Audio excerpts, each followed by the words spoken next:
La Jour de Vienne, c'est un dispositif en fait, qui comporte plusieurs éléments. Il y a une fête 1900 avec des teuf-teuf, vieilles voitures, des guinguettes, un village des canotiers et puis un rassemblement de vieilles embarcations du 19e et du 20e siècle. Donc, ces embarcations sont à l'aviron, à la pagaie, à la voile, comme dans le cadre des fêtes nautiques qui étaient organisées d'abord dans la région parisienne, puis ensuite en province, en France et en Europe. Donc en fait là on essaye de reconstituer avec la régate 1900 qui fait partie donc du dimanche 1900 en bord de Vienne, une fête nautique comme à la fin du 19e siècle, donc avec un programme à l'aviron, un programme à la pagaie, un programme à la voile.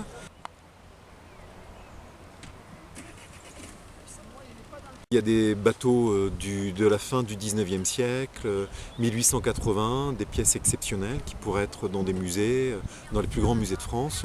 Et donc on peut y voir aussi de la pratique parce qu'il y a des manières de ramer, des manières de pagayer, dans des armements d'embarcation qui n'existent plus.